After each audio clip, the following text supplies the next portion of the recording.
Excuse me.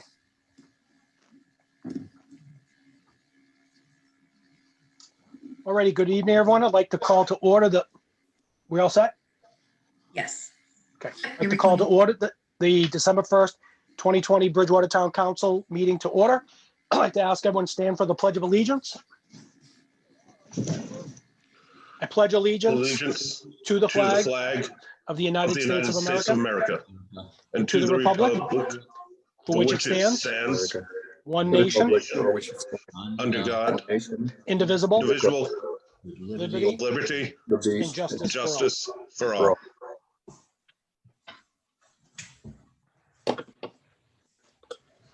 Okay. Excuse me, folks. I just got a little bit of a frog or something. Like to extend condolences to the family of George E. Coursey upon his passing on November 17, 2020. Mr. Coursey served in the United States Navy aboard the USS R.S. Edwards DD-950 during the Vietnam War. I'd like to have a moment of silence for any veterans who have passed and first responders.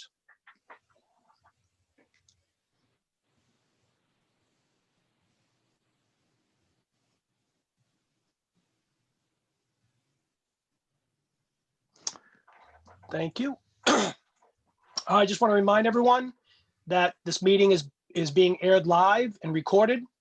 Pursuant to Governor Baker's March 12, 2020 order suspending certain provisions of the open meeting law, GLC 30A, paragraph 18, and the governor's March 15, 2020 order imposing strict limitations on the number of people that may gather in one place, this meeting of the Bridgewater Town Council will be conducted via remote participation to the greatest extent possible. There will be no in-person attendance permitted. Citizens who wish to tune in to the meeting may do so via Facebook Live. Do not have any minutes to approve. Announcement for the president. I do have one announcement. So, and this is for the counselors. I know that we've been working on being able to use the council chambers if councilors so choose to attend meetings. What I'd like to ask is that we hold off on that at least until the governor has lifted the 9:30 curfew. Now, I do realize that I think there are some exemptions to that, but I think under abundance of caution, as well as just keeping everyone safe as possible, that we hold off until at least that's lifted. And then we'll coordinate with Ann once that's lifted to see if counselors, if they want to so choose, going back into the council chambers. But the one thing I would ask though, in the interim, is that for counselors that still have not made an appointment with Ann to get your laptop set up, please do that. Just so when we do have people in person, everyone's got their laptop set up, can access Zoom and get the meetings going. So any questions on that? Seeing none, we don't have any proclamations. Citizens open forum. If there are any citizens who would like to speak, we ask that you keep it to 3 minutes. Please state your name and your street for the record. Are there any citizens who would like to speak?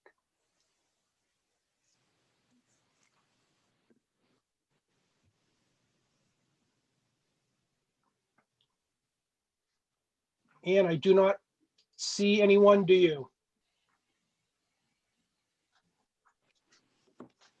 No, I don't see anybody. Okay. Appointments, we don't have any.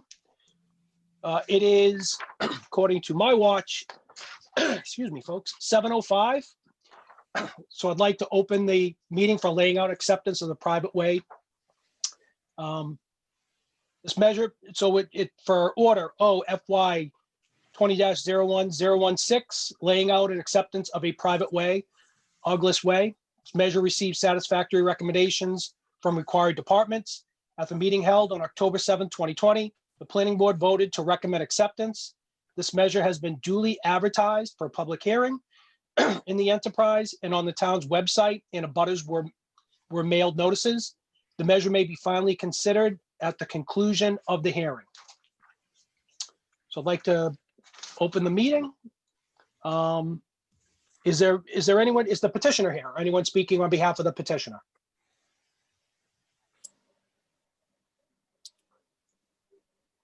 I can see that the petitioner is here, but he looks like he's connecting to audio right now.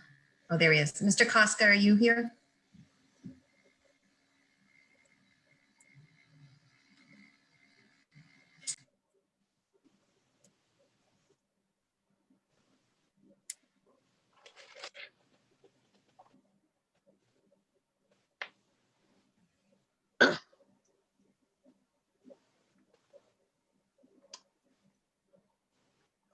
Mr. Dutton, I'll turn it to you and then we'll go back to Mr. Koska if he's able to get his audio going. Okay, thank you, Mr. President. We have obviously inspected the work that was done on August Way, the Highway Department, Town Engineer, Water and Sewer, principally, and at this time, any issues with the road have been fixed, and we are recommending acceptance. Mr. Koska, I see you're on. Do you have anything you'd like to add?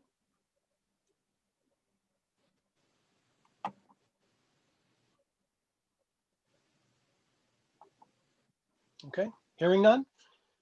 Are there any general questions from the public?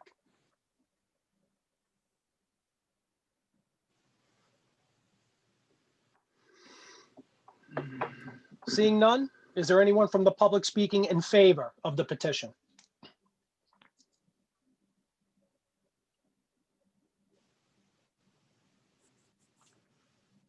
Seeing none, is there anyone from the public speaking in opposition of the petition?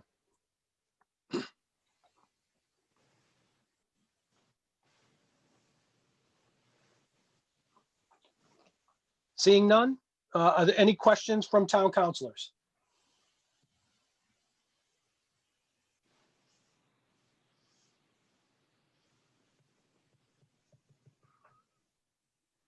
Seeing none, I'll close the hearing at 7:08.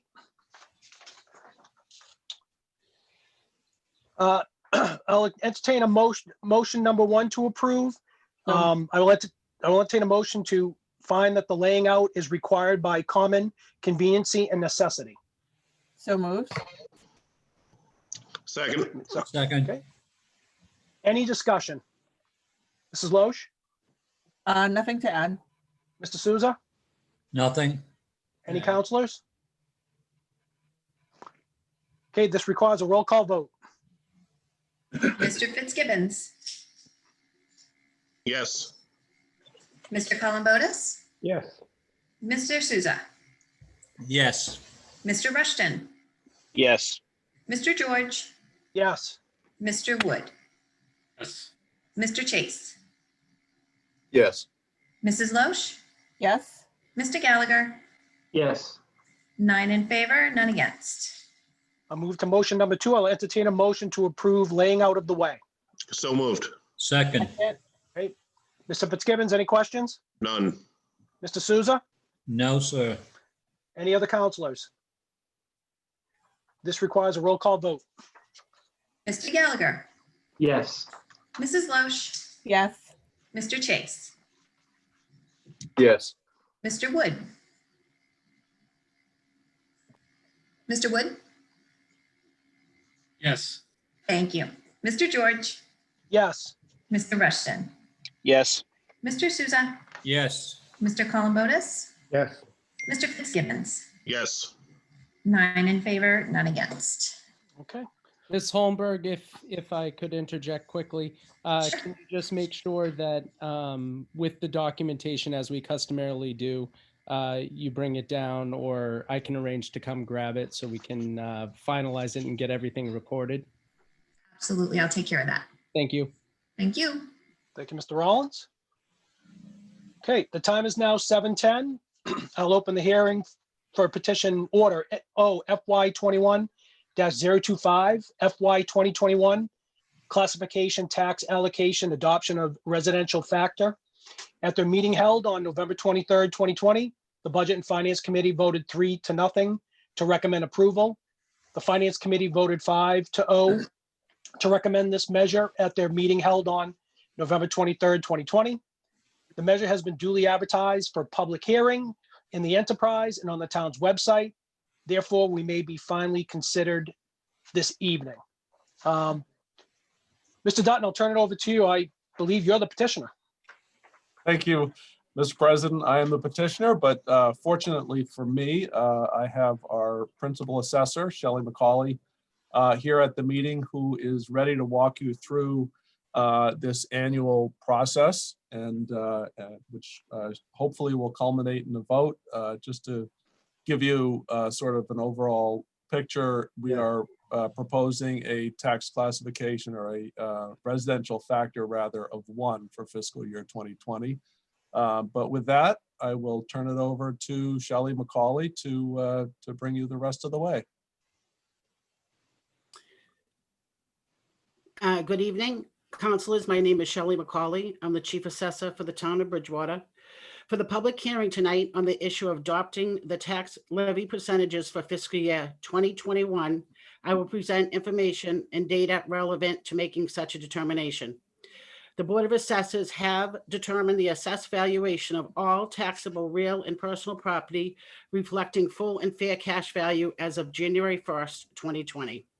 As required by Mass General laws, the information was submitted to the DOR and approved on November 24th, 2020. The assessed valuation breakdown is as follows. Class 1 residential is $2,909,882,084. Class 3 commercial is $226,594,926. Class 4 industrial is $110,099,230. Class 5 personal property is $90,590,660,000.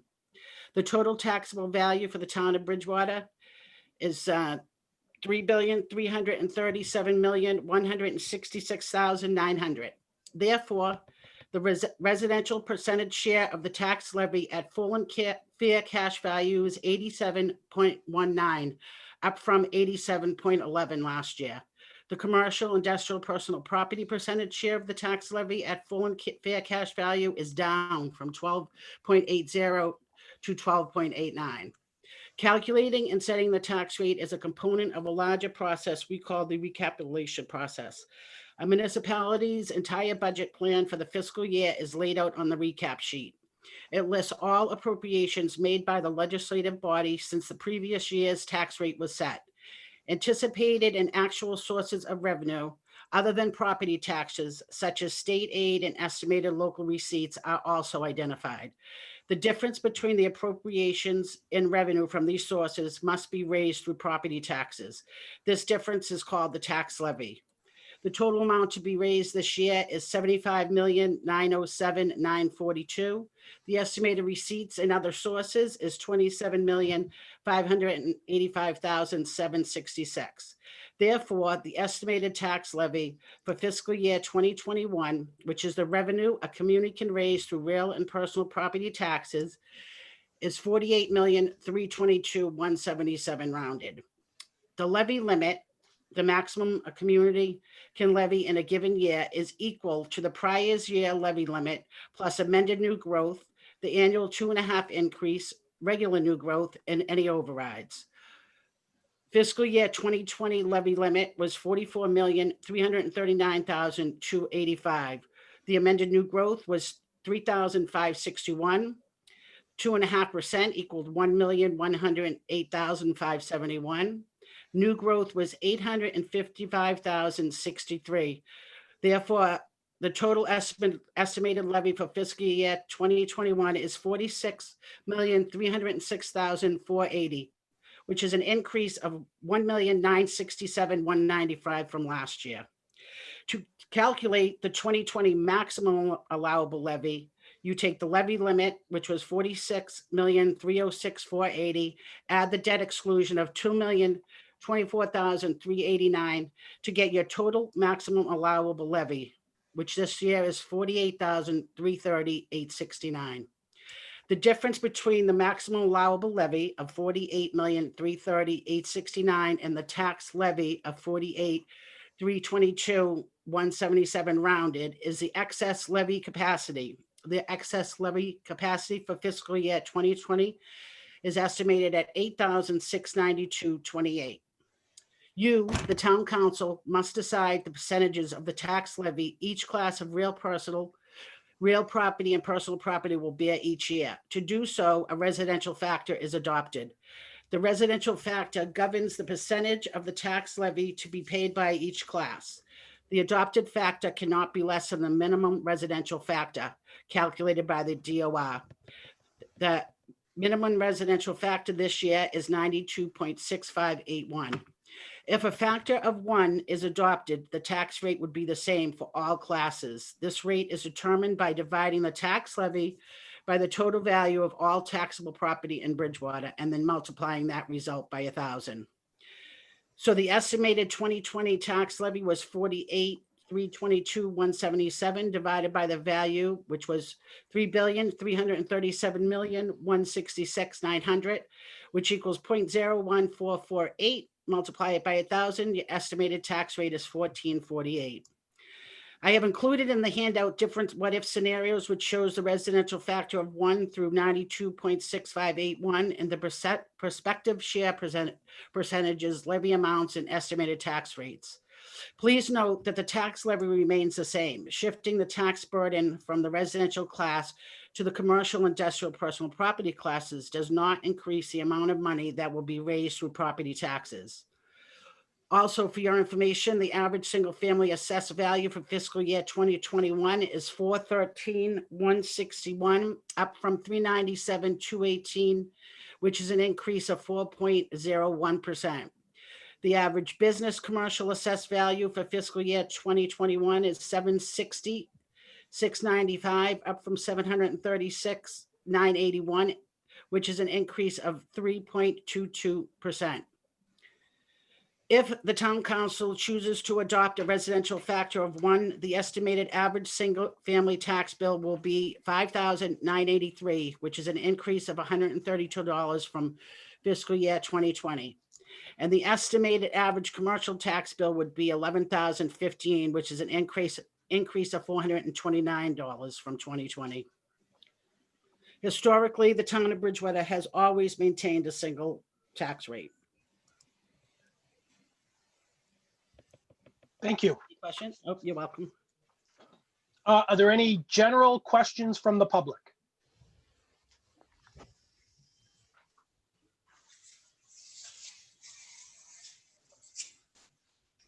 I don't see any, Ann, do you? No, I don't Okay. see any. All right. Anyone from the public speaking in favor?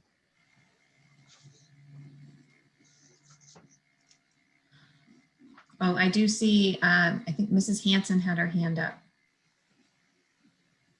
Mrs. Hanson? Hi, Hi. I'm naive to all this. Janet Hanson, 665 Pleasant Street, Bridgewater. I listened to her, but it's like, what is it in a nutshell that you're trying to decide? Having a tax rate for different properties, resident versus, commercial, is there a different tax rate for levy? I'm not quite sure. I don't understand, and I can't be the only one who doesn't understand what she was saying. So That's what we're determining. what Mr. is George, what exactly are you voting? What is it exactly is the residential factor? What is that? Mr. George, Mr. Fitzsimmons, let me have Ms. McCauley answer that question first, please. Go ahead.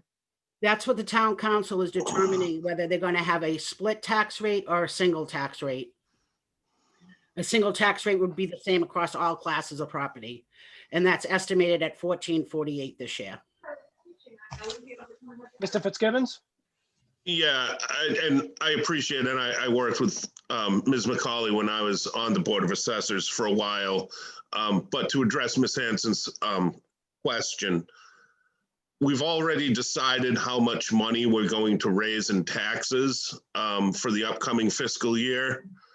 And the question today before the town council is, do we allocate less to residential and more to commercial? Or do we have the same property tax across all of the businesses we have and the residences we have in town. Given the fact that we're at 80+%, and Ms. McCauley told us the number, I can't remember, I apologize, Shelley. But given the fact that we're at such a high percent residential, there's no benefit. In fact, there's a detraction to attracting business if we set a higher tax rate or a higher classification than 1 across everything. And so the question before the town council is, does everybody pay the same property tax rate, or do residents pay less and businesses pay more? And those questions, I'm assuming, could be debated at the end of this hearing. Hopefully, Shelley, I did justice by what we're talking about. Yes. Thank you. Thank you, Mrs. Hanson. Any other questions? Oh, sorry. I could give an example for the audience if we wanted to do a shift. So if we did a 1.10% shift from the commercial, from the residential to the commercial, they would save $87, but the commercial base would pay $1,103 more. So that gives kind of a perspective. Because the assessed value is higher on average. No, because you're shifting the burden. You're allocating it to the SIP class more than you are to the residential class. Right. Well, I'm also saying too that the assessed value on average for commercial is much higher than residential. And there are fewer businesses. Right. Correct. Okay, yeah, I see what you're saying. Yep. Yeah. Yep. I thought you meant that it would change. Yep. Yep. This is just for the public. Oh. I see you, Mr. Souza. All right. Is there anyone from the public speaking in favor?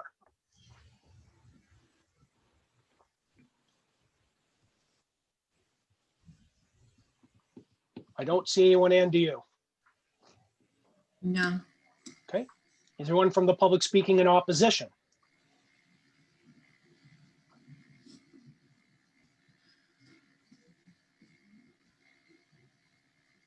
I don't see anyone, and do you? No. Okay. Questions from the town councilors? Mr. Souza? Hey, the increase to 87.9% for residential, I was kind of believing that the increase was due to the impact of the hundreds of units of housing that have gone up in the past year or so. Am I right? Yes, and also because of the apartments over at Summit Ave. That's also a residential class. You would think otherwise, but they're the residential class. So yes. Thank you're you. correct. Any other questions? Mr. Wood? Thank you. Ms. McCauley, thank you once again for your in-depth presentation. If anyone takes the time to read the documents that you usually provide, it gives a great insight into the revenue sources that we deal with. Really two questions. We've talked about the school debt for a while, and what I mean is the elementary school debt. Do you anticipate any of that debt exclusion hitting the tax rates in this fiscal year? No. Okay. The second question is more aligned with what Mr. Souza was just asking. So for years and years and years, we've had about 13% business as a ratio. Even during the improvements on Elm Street, we've countered that with new apartments and that sort of thing. Is there anything in our strategy for town council and others that we should be employing to try to change the ratios so that we have a better business ratio in that mix? Are you asking me, or? Yeah, just from your point of view. The only way would be to attract more businesses and build less residential properties. Is that what you're asking? It is. Or if there's any other strategy you've heard about in the industry, because we've had this ratio for about 10 years now, as far as I know. I think, Mr. Wood, that would be more towards the community economic development Yep. in regards to the attraction. Yep. That's it. Thank you. The lowest we've ever been, I think it was 2015, it was 85% residential. Mr. Gallagher? You're on mute, Mr. Gallagher. Just for clarification, I want to get the word business versus commercial kind of clarified, because it's not necessarily the business that pays the tax. It's the property or the commercial property the business is running in, that whoever owns that property pays the tax, not necessarily the business. So we want to make sure that the public understands that. Thank you. Any other questions? Okay, seeing none, I'll close the hearing at 7:26. I'll entertain a motion to approve. So moved. Second. Okay. Mr. Fitzgibbons, any comments, questions? None, thank you. Mr. Souza, No, thank you, sir. any other counselors? Okay, this requires a roll call vote. Mr. Fitzgibbons, Yes. Mr. Columbotus, Yes. Mr. Souza, Yes. Mr. Rushton, yes, Mr. George, Yes. Mr. Wood, Yes. Mr. Chase, Yes. Mrs. Loesch, Yes. Mr. Gallagher. Yes. 9 in favor, none against. Okay, moving on. We do not have any license transactions, presentations, financial planning for the future of Bridgewater. We have Mr. Salmonte, our finance director, on, so I'll turn it over to you. So, Mr. President, before Tony starts, and I think we've talked about this, Tony and I have talked about this, I thought maybe it would be appropriate for me to give you a little bit of philosophy that we've used over the last few years, and a little bit of context to try to explain where we are and where we envision ourselves going.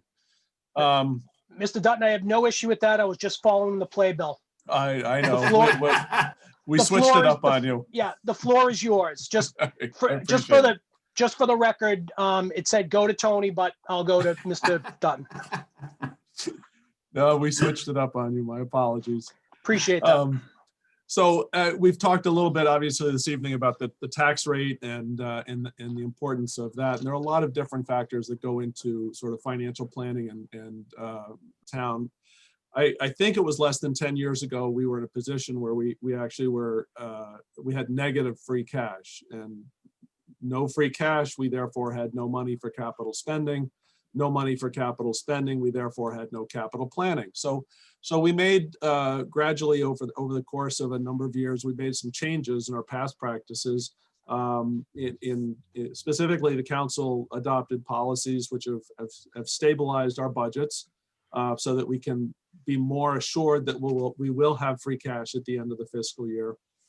And just for those that don't know, and those that might be of the public that might be listening, free cash sounds like another term for easy money, but it's really hardly easy money. And you know, the old expression for those counselors who've been to the MMA, you've probably heard this 100 times, but free cash is neither free nor is it cash. It really, in simple terms, is what's left over after all of the revenue comes in and after we pay all of our bills. So as part of the council's budget policies, which we talked a little bit about last week, we make sure that we craft a budget that projects that we will have some money left over at the end of the year. That turns into free cash, essentially. When that free cash is certified, it's allocated according to what the council now has as a free cash policy, with a percentage that goes to capital stabilization and a percentage goes to sort of one-time expenses. Both of those we've set up specially. Those aren't you know, not every town has those pots of money, but that's where we allocate some of that free cash, not all of it. And that really is our only dedicated stream of capital money. And we don't, in a true sense of the word, we don't have a capital budget. But we rely on that free cash to turn into a funding source for us to be able to purchase equipment and other capital needs. So today, fortunately, we have been fairly consistent, if not with an enormous amount of free cash certified at the end of the year, but you know, some free cash consistently at the end of the year to take care of what are our most pressing capital expenses. We've funded, for instance, police cars, police vehicles, fire vehicles. We've replaced highway trucks, some of which have sadly dated back to the 1980s and could not pass inspection. We've also funded some of the school's capital items, and certainly we've put a fair amount of money into technology. We've also improved our bond rating substantially, not necessarily by having lots of money, but really by organizing and implementing policies to allocate the free cash that we do get appropriately and ensure that we have money left over at the end of the year to pay for those capital items. So in terms of bond rating, we jumped 4 steps. We're now at a Moody's AA3, which is a next step lower than the best that you can be. So we share that. I believe we share that rating with Rainham as well. I think Rainham's a AA3 if I'm not mistaken. But in any case, yep. So we have been conservative, financially, fiscally conservative, and we've been very disciplined in our approach. And certainly that was noted as one of the major factors in our credit jump by Moody's. So ultimately, we're in okay financial shape, but I think one of the things that I want to make sure the council understands, and I know Tony will also sort of emphasize, we're in okay financial shape, but that really doesn't tell the whole story. So even in a time of COVID that we're in currently, our situation to some extent seems pretty good. I mean, we seem to be in pretty good shape, but really we've got an awful lot to do to meet just the very basic demands of the community. And I'll point out, really for decades we've ignored maintenance in all our buildings, save maybe one. Well, no, not even that one. So we really have ignored maintenance in all our buildings to the point where any planning really centered on a complete rehab of whatever the building was. We didn't focus on any kind of yearly maintenance plan. Fortunately, we've just brought on a facilities director who's just now beginning an assessment of all our buildings to determine the capital needs and develop maintenance plans. But we are starting from the assumption that simply to maintain the square footage that we have will require an annual maintenance budget somewhere, a minimum of $250,000, and really something that's likely to be closer to $500,000 to $600,000 just for the buildings that we have. So we don't have that currently, and that's an important thing to point out.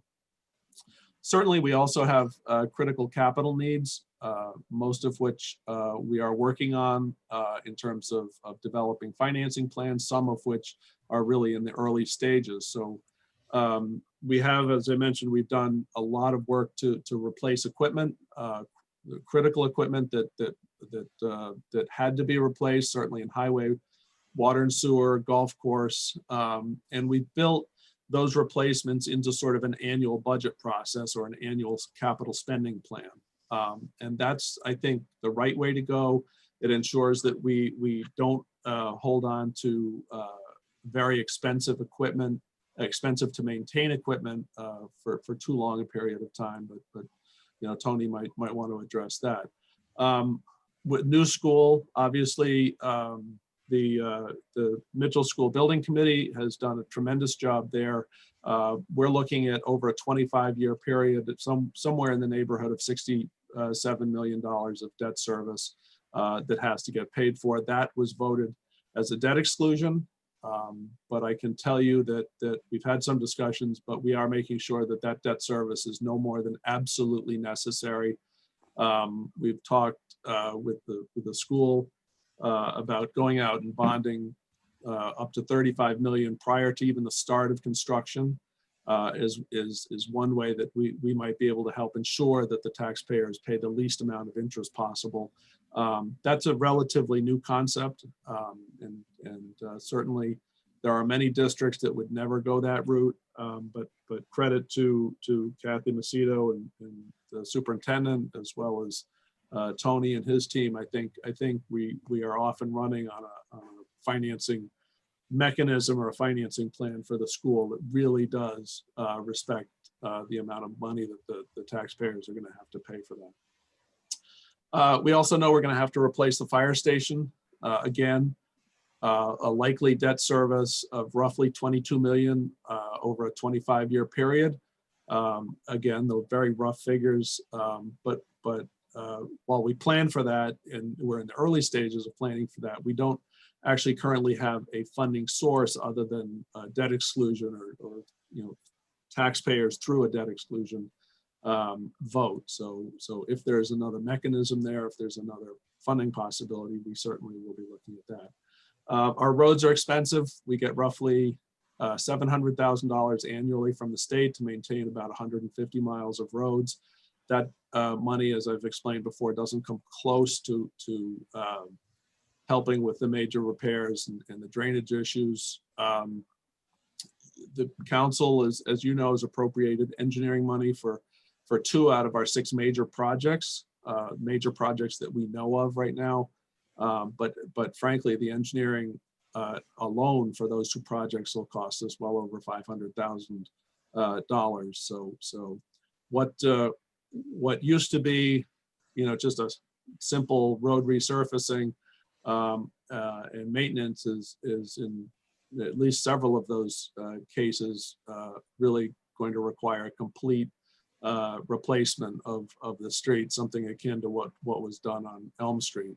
So very preliminary estimates, and we'll have a much better estimate of what those will cost after the engineering is done. But very early estimates are really about $7 to $8 million that we know we're going to have to spend there. So coming up, we do have need in other areas as well. We know the highway garage will need attention. We know the Council on Aging building needs attention. And certainly Town Hall, for whatever use that will be, is also going to require some assistance. So those are all costly endeavors. And just I guess my point in mentioning those is I want to make sure that the council knows that we know about those, and we know that we need to address those. So our challenge really is to find ways to make substantial improvements in areas that are in need of critical help. We have done that in a number of ways.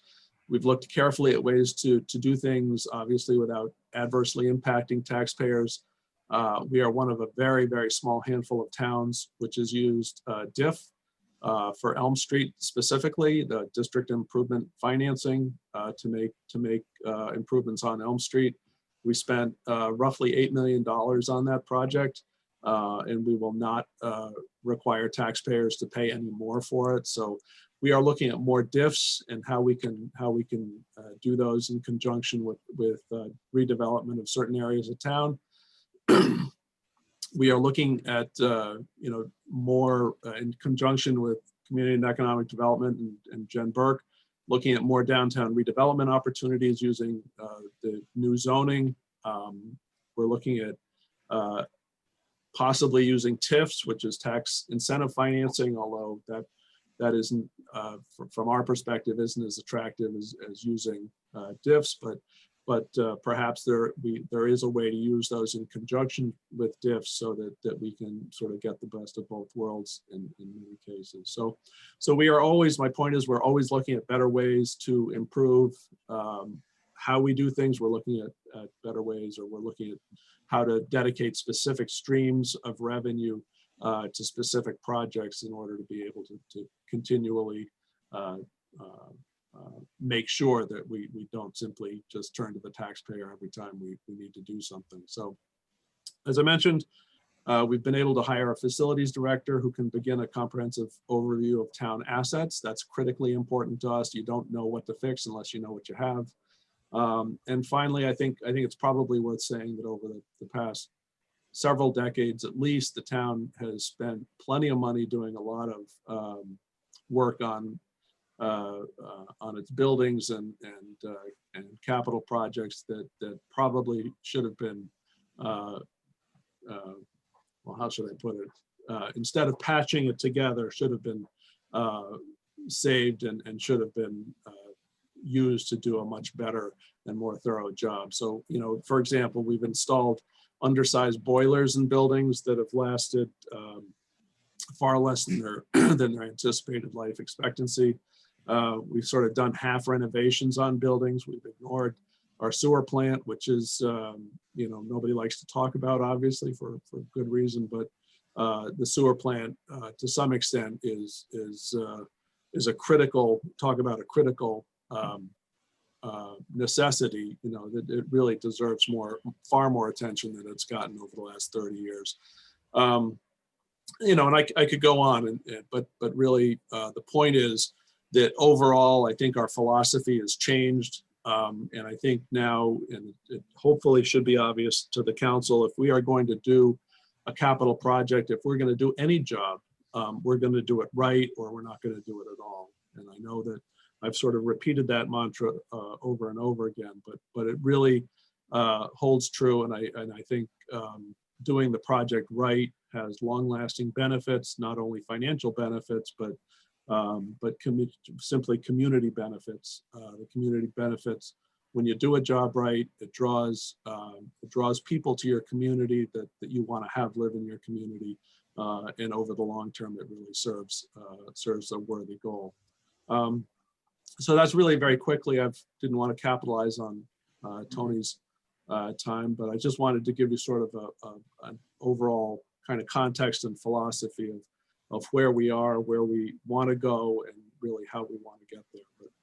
But now I would be happy to turn it over to Tony, and he can give you all the numbers for all of everything I just said. Well, thank you, Mikey. I think that context is really required because there is a lot of work that is done behind the scenes before anything comes to fruition. And it is all that legwork that we refer to.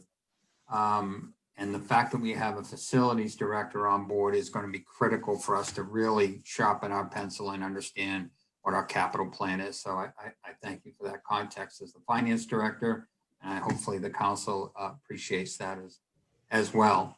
I'm going to cover two topics tonight. One will be give you an update on the CARES funding and what's been allocated to the town of Bridgewater by Plymouth County through the CARES Act. And then also a little bit more detail as to how the funding streams have flowed in order to take care of capital, which will support a lot of what Michael has spoken to you. At the break on the first part, I suggest that you ask any questions that you may have, and then we can go to the next portion of it and we can go from there. So I'm going to try to get the right screen showing for you. Do you see a slide that says Town of Bridgewater financial update? Looks Yes. good. Yes. Yes. All right, we'll start then.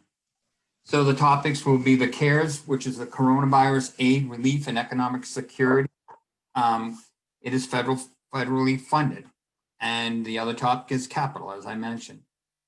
CARES is connected through Plymouth County and the town of Bridgewater. We're one of the few counties, if not one of the only counties in the state, who took it upon themselves to request the distribution of or allocation of funds from the federal government under the CARES Act to the county so that they could administer the distribution of those funds to the cities and towns within the county. $91 million was allocated to the county. So I'm going to talk a little bit about allocated funds, both county and to the town of Bridgewater, what was submitted for requests and what we hope to submit before the 12/31/20 deadline. So Plymouth County was allocated if you can, let me see if I can put a pointer there. Roughly $90 million, as I stated. They allocated in 5 phases so far, $23 million in phase 1, 23 in phase 2, 5 million and 3, 23 and 4, around 9 million and 5, a total of $83 million. And there's still 8,278,173 that has not been allocated as of yet. So then from those allocations, Bridgewater allotment in phase 1 was $1.2 million. Phase 2 was $1.1 million. Phase 3 was just under $250,000. Phase 4, 1.2. Phase 5, 480. For the most part, the calculations in phase 1, 2, 4, and 5 were all based on population for the most part, as a percent of the total population of the county. So there was numbers used by the county to determine what they were going to allocate to the town of Bridgewater based on that. In one of the allocations, they also used the number of CARES identified cases in the community as reported to the Department of Public Health. And that was another correlating factor to one of the calculations. The allocation to all municipalities was using the exact same allocation method. So there wasn't one particular to Bridgewater and another particular to another community. Those calculations were of the same method.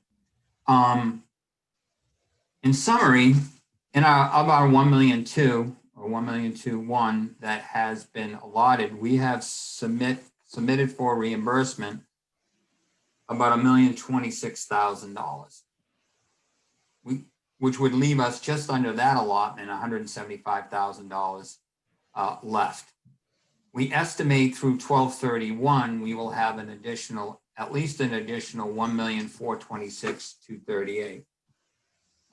We don't believe most cities and towns will meet the maximum allocated amount as it relates to what they request for reimbursement. So as of today, here's the backup for the $1,025,000. We've only received reimbursement for $115,000 roughly. We received our second check, the $84,000, I believe, last Friday. There's been 13 submittals. You can see by the submission date, we were pretty religious each week submitting to Plymouth County. There was a little bit of a break between 10/26, 11/2, 11/9 through 12/6. We weren't as consistent. We had less to request for reimbursement. Without sounding negative, this is a huge undertaking for the county to review and process and then send back requests for answers to questions. I can speak to the questions that they have had for us have been minor questions, minor dollars related to those questions. So it's just a matter of the process takes time. I will highlight that this reimbursement for the $84,000 was the 25% of the FEMA money that didn't get funded by FEMA. FEMA only reimbursed us 75% of what we submitted. We were able to get the additional 25% from Plymouth County. So we were 100% whole for anything related to FEMA expenses. So that's a feather in our cap and the work of the executive assistant over in the fire department, and to Melissa Sullivan, who also consulted on this. These are some of the things we have out there for consideration. We are receiving a lot of the invoices for these particular items. The way this reimbursement works is we have to compile copies of all the invoices and show that the warrants, which is in fact a check register and a signature by the town stating that in fact that checks were issued for these particular reasons. And then we compile all that and we submit it. So we need to wait until we in fact pay for something. So for instance, the virtual upgrade of the system, we know we'll be processing payment for those invoices.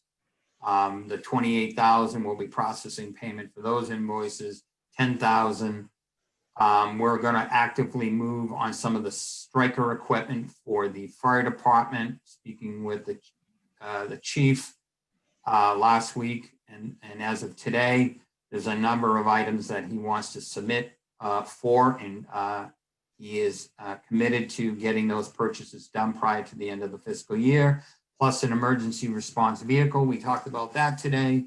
He fully loaded with all the required equipment to respond to, and maybe even also provide the service of some testing and transport of test results to various facilities. So it could be upwards to $100,000 there. These last two numbers were some large estimates given to us by the school system back 2 months ago.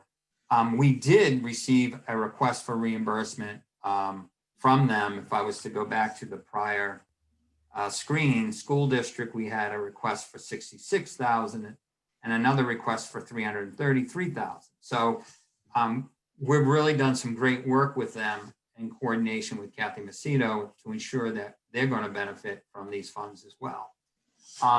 So I just reached out to her today, and we need to finalize what, if any, she will have for perm subs for the first 6 months of this calendar year, and for any remote teachers that were required to be brought on board in addition to what they had budgeted for their FY21 staffing.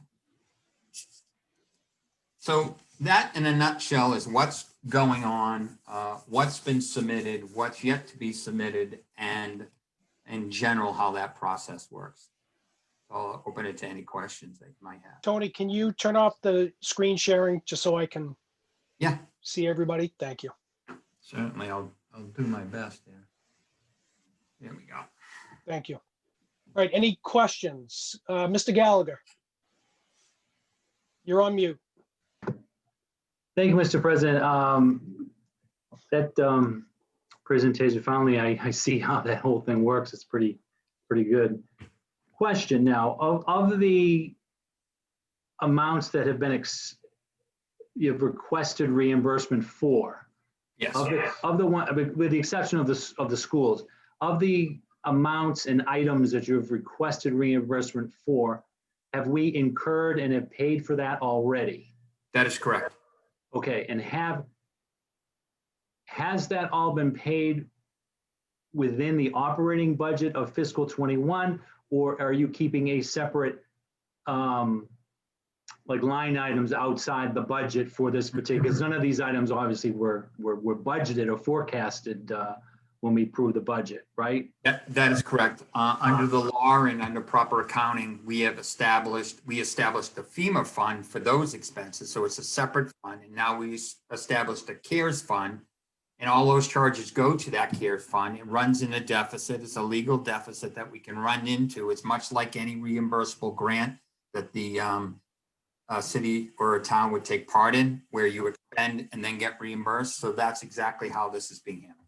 And our cash flow in the town has been fine to handle these kinds of expenses. Absolutely. Right? Okay. Yes, it has. Thank you. You're welcome. Any other questions? So actually, I've got one, and this is just more from a timing mechanism. So Tony, you talked about, potentially getting another piece of equipment. So do we have to buy it and submit it? Or is there a mechanism where we propose what we're going to buy, they approve it, then we go out, buy it, and then get submitted? And the question is, you don't want to go out and buy it and then have them turn around and say, no good. Well, that's why we've been very cautious on a couple of these, and we've found information that supports these types of items where they have been approved for other communities. Okay. We keep that in mind because there is no pre-approval process. Right. I didn't think there were, but it's tough. Yep, that's correct. Okay. Thank you. Any other questions? All right, seeing none. Thank you very much. All righty, moving on to the town manager's report. Mitchell School update. Mr. President, I'm sorry. Oh, I thought we had Mr. another. Fitzgibbon? I That was thought we just had part another one. portion of the presentation from Mr. Slamonti. That was just part one. That was Yes, part one? I thought it went pretty smooth, Sean. Okay, and I'm expecting a smooth part two. Absolutely, sir. I got you in mind. Thank you. You're quite welcome. I apologize for getting ahead of myself. Oh, yeah. Now I got a little, That's all right, Tony. It just shows how anxious everybody is to hear my update. okay, so we're just gonna cover the funding streams and we're gonna cover the capital categories and the funding methodology that's underneath what Michael talked about earlier, okay? So fundamentally, over the last 5 years, 2017 to 21, I'm gonna call it annual general fund surplus that flowed to our capital stabilization fund. We moved $4 million into our capital stabilization fund. We had prison mitigation money of $525,000 go directly to the capital stabilization fund. We used $787,000 of the ambulance receipts for capital. We used $95,000 from the Senior Center Trust, which for those who historically have been around, that's from the sale of the Hunt School, that trust fund. CPC has funded either through funding of debt or through special purpose funding, $3.6 million. We use one-time revenue where Michael and I negotiated with American Tower, so we received $630,000 that we could use for capital, and BSU has contributed $275,000 during this time frame. State grants, we've gotten a technology grant for $83K. We used $4.3 million of Chapter 90 money. We got $3 million for the state for the roadway, Elm Street. Complete Streets, $427,000. Green Communities, $570,000. So it's really important to know, one of the directives the town manager was given many years ago when he came on board was find alternative funding, grants. You can see there's been a lot of work done to make that happen. And we've also kept in mind one-time revenues that we could use as a stream to in fact fund our capital requirements. So there's two other funding streams. A major is debt paid within the levy. It's timely that Ms. Macaulay this evening talked about the levy limit and then what's added to the levy limit through debt exclusion. Just so we know, historically, equipment purchases in the past administration, when I say that, prior to 2015, 14, 13, there was a lump sum debt bonding, that was done for equipment, and it will finally all be paid down in 2024. It has dropped significantly. So those items were pre-purchased 2015. Debt paid within the levy limit is, as an example, Elm Street, that's coming from the DIF, and debt paid by adding the debt service dollars to our levy limit, which is debt exclusion. That's in fact a temporary override, but for a particular purpose, such as the Academy building or the Williams Intermediate Schools. So the categories that we have, and this is important for us when we think about us being Michael, myself, the finance team, typically the funding, typically and historically have been funded by all other sources, not the bonding of debt. That's machinery, equipment, and vehicles. That's software. And that's minor building improvements that were less than or equal to approximately $100,000. So all those revenue sources that you were seeing on the other side of the equation that were not coming from debt, really have benefited from your sound fiscal policy to ensure that the surplus in the general fund and for going out to find state grants and Chapter 90 and so forth and so on. So that is really funded almost 100% of this piece. Typically and historically funded by bonding of debts or CPC, large CPC funds or state grants, buildings and major improvements to buildings of greater than 100,000. Land or land improvements. So the town has purchased land. CPC funds have been used for that. Infrastructure, roadways, sidewalks, curbing, drainage, town lots, et cetera, recreation facilities. Those are funded through a source which is typically debt. And given the tight constraints on the operating budget and the revenue streams flowing there, debt exclusion is typically your only alternative or other funding sources. I'll give a brief total dollar summary over the last several years. Building improvements, 83 million have been funded. Infrastructure, 9,000,003, $500,000 for land and land improvements, $4.7 million in equipment, machinery, equipment, and vehicles, and $389,000 in software. The number of 4,000,007 is high. The highlight I'll say is we have replaced more 1980, 1990 vehicles in the last 5 years than probably most communities, because that was our fleet in the highway department.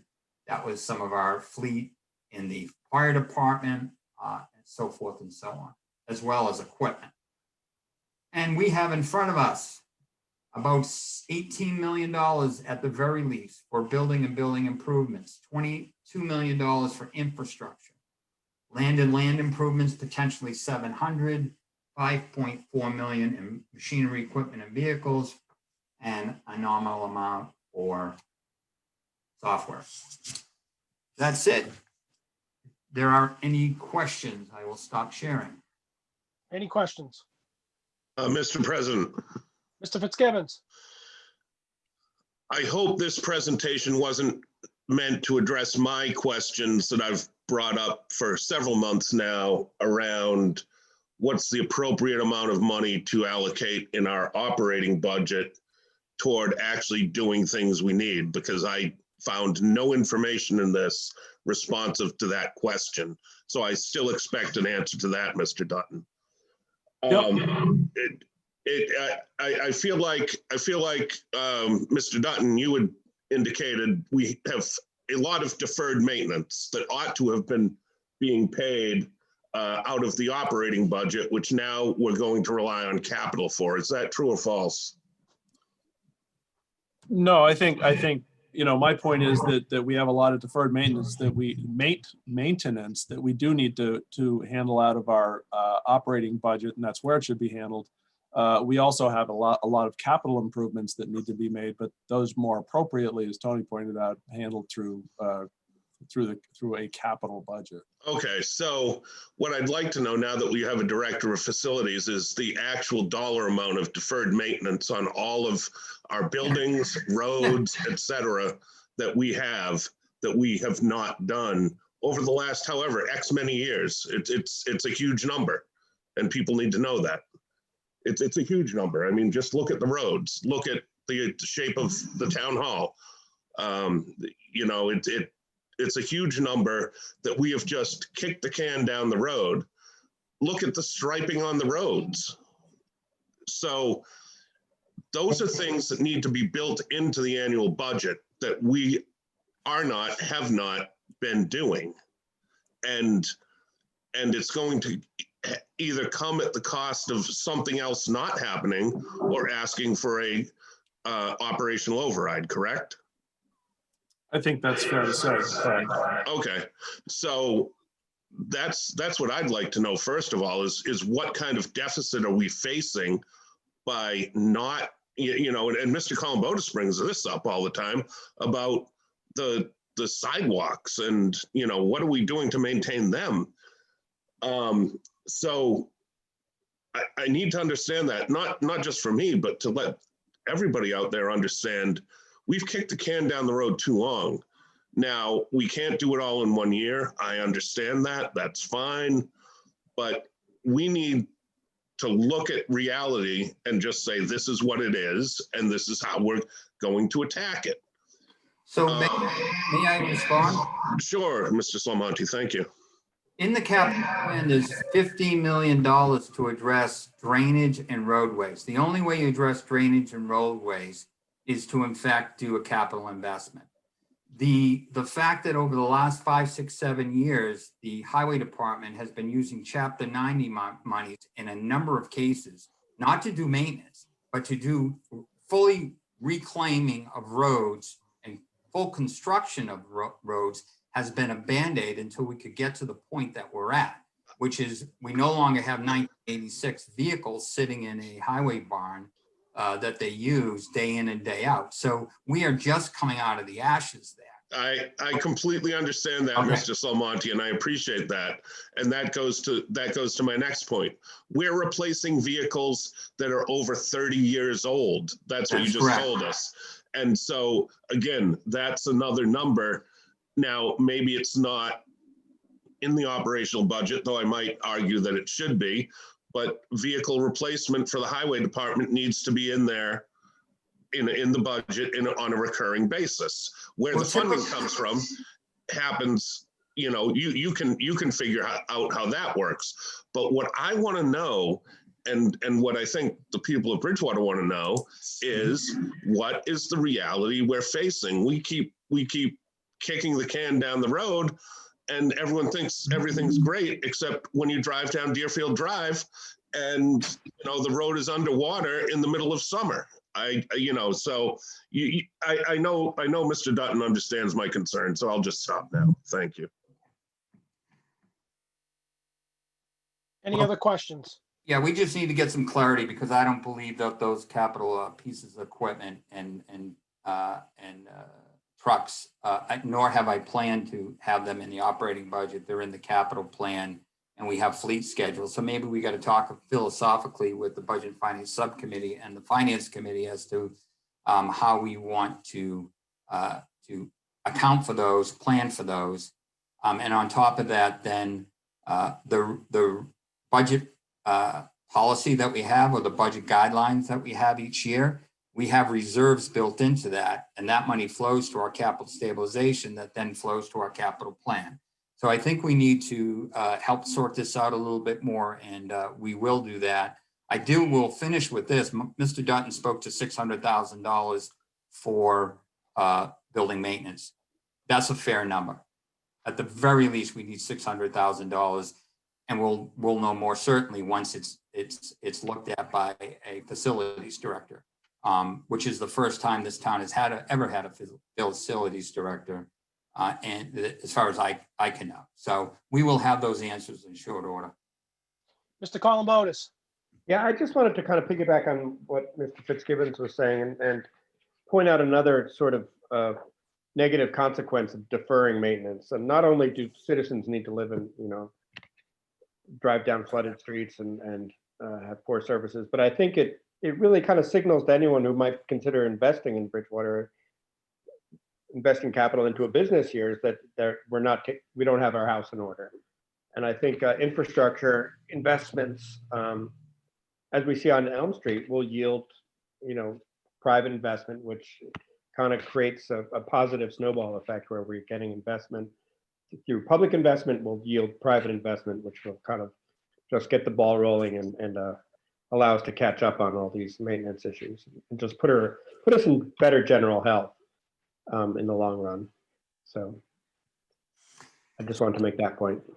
Clearly, we need to increase that budgeted line items accordingly so it reflects really what we need for maintaining our buildings, and it needs to be changed significantly. Mrs. Loesch? Thanks. Through you to, I guess, Mr. Dutton. In your experience and what you've worked with the Budget and Finance Committee, these are things within the purview that the town council could have recommended year over year to have these line items be enlarged and have the budgets be moved to address some of these issues earlier, correct? I think certainly that's the town council ultimately has control over the budget, but I do think it's important to point out that, and I think councilors Columbotus and Fitzgibbons alluded to this, there just isn't enough money to allocate to all the needs. And I think ultimately that's really what it boils down to. There are not enough dollars to spread about throughout the town to solve the issues that are outstanding. And I think Councilor Fitzgibbons' point is let's try to begin, and I think we can now because we got a facilities director on board. I think we can now begin to put more solid figures into two things. One, replacement costs for items that are truly capital items. And more importantly, what the annual maintenance costs are going to be. Tony and I have talked about $600,000 for town buildings. We'll have more specific numbers that we can actually show the council. We can actually show the residents as what we need to be able to meet the needs. So I think ultimately, yes, the town council votes the budget, and the town council, that's sort of a policy document, so to speak. My challenge is to try to find the funding to be able to actually propose to allocate dollars appropriately, especially to building maintenance and overall town maintenance. All right, thank you. Any other questions? So thank you very much. I'll leave it with this, just from my perspective. It's great to have a facilities director on board to get the numbers around it. As much as it is for the numbers around the capital needs, it's also the priority of those needs as well. Because as Councilor Fitzgibbon said, we could have a laundry list of 40 things that really need to be replaced, but we're not going to be able to afford all of those in a short period of time. So as much as it is to scope out the cost, the priority of what needs to be done fairly quickly and what is that expense is really going to drive some of the other things as well. So I think it goes without saying, Mr. Dutton, at some point, love to get the facilities director, love to meet him, but more importantly, have their assessment in regards to what they see are the immediate needs. And then from there, we have to build into that, how do we afford it, and go forward from there. So thank you very much on that. Tony, is that it?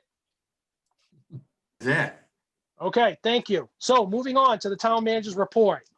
Mitchell School update. All right, well, the good news is I don't have a whole lot to report on the Mitchell School. We're still in a period of a bid period. The RFPs and the project is out to bid for a general contractor, and sub bids I think are now in, and the general contractors now have to use those to supply their proposals, which are due next week, I believe. And I mentioned the next meeting is scheduled for December 14th. The next meeting of the school building committee is scheduled for December 14th at 5:30 p.m. And people can get the Zoom link off the town website or the regional district website. And it's anticipated that we will have all the bids, and our owner's project manager will have organized those into proposed acceptances, and the committee hopefully will vote to recommend approval and award at that point. So again, construction begins in October. The projected completion date still July 8th, 2022. And all information that you need can be gotten from bridgewaterschoolproject.com. Again, bridgewaterschoolproject.com, and happy to answer a question. Any Mr. questions? President, Mr. Fitzgibbons. just to the town manager through you, will all the bid documents be posted up on the web so that folks can see them? I believe they are, to the extent that they are all public documents. Yes, they'll be posted. Thank you. Any other questions? Okay, moving on to COVID-19 update. COVID-19, we've, as of today, we've got 40 community cases that we are informed of through DPH. We have had several staff positives and other staff exposures. So we've got a handful of staff currently in quarantine.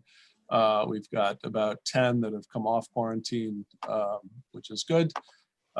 We know that it was reported today that BSU, Bridgewater State, has 7 in quarantine and 3 in isolation. And they are expecting an uptick after the Thanksgiving break, but have not seen that yet, which is good news. And our projection, our health agent's projection, is that we will likely be in the red If for those that are following, the color-coded map will likely be in the red later this week.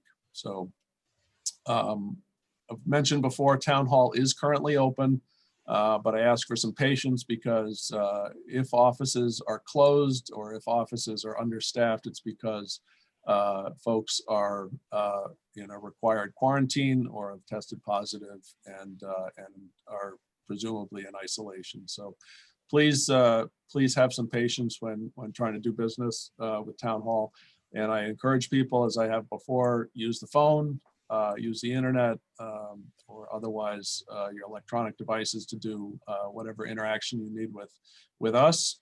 That's safer for certainly the public and safer for the staff as well.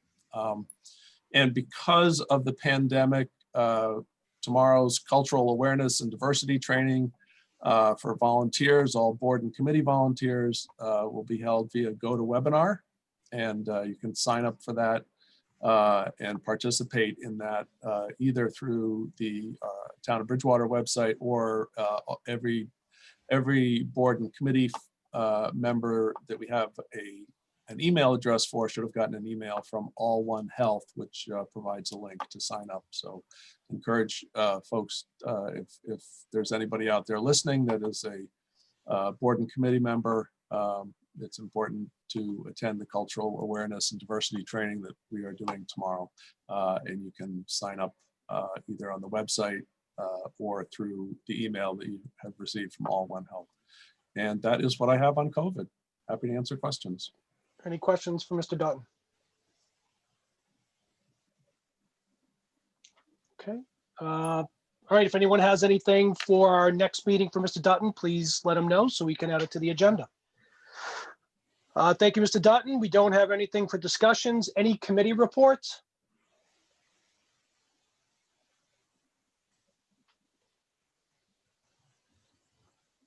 Okay. Legislation for action, we don't have any. Old business, none. New business, none. Citizens' comments. If there are any citizens who would like to comment, please keep it to 3 minutes. And if you could state your name and address for the record, that would be great. Are there any citizens for citizens' comments?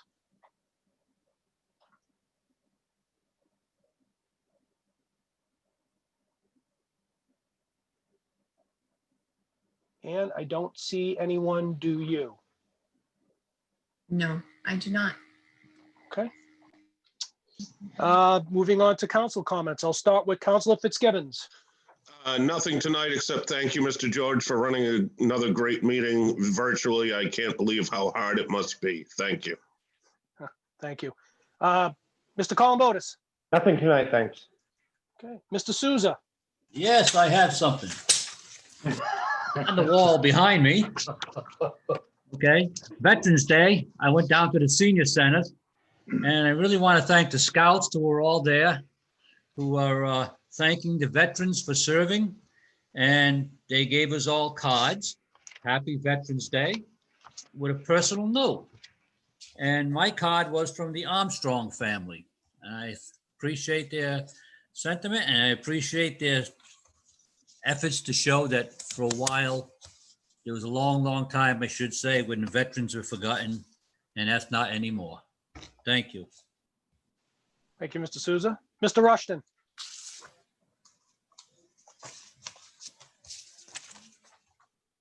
Nothing tonight, sir. Thank you.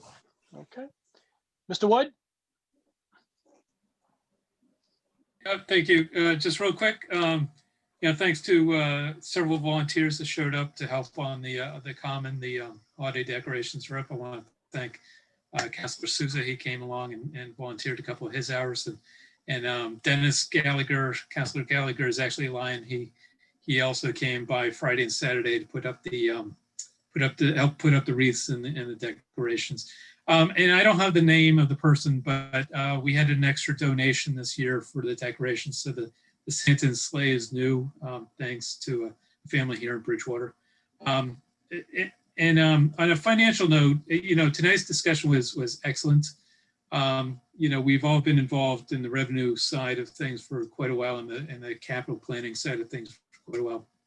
And I just constantly think that there's probably one or two taxable sources of revenue that we could still go after that would, fill some of these pieces that we're looking for, sidewalk maintenance and building maintenance. And we need to keep an open mind because there are tax revenue sources out there that haven't been tapped yet. And I think we need to start thinking about that in the future. Thank you. Mr. Chase.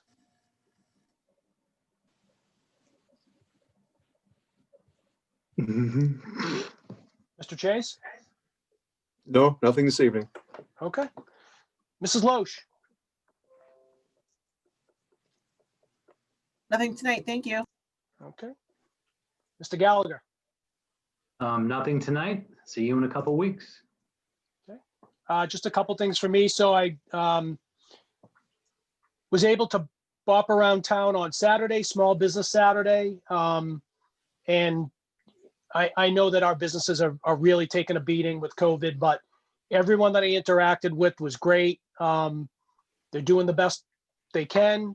They do very much appreciate the support that the community is given in a multitude of ways, be it putting things out on the common to be festive for people going out and just staying local. So if at all possible during this holiday season, if we can keep it local, that would be great.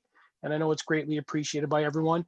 I also want to say on a personal note, Elm Street, the lights, the paving, it looks great. So I know that was a sore spot for a while, but in the discussions that we had, hopefully people that are coming into Bridgewater for the first time or maybe looking to expand their business in Bridgewater come in that direction and can see the work not only we've done for that intersection, but go down Elm Street.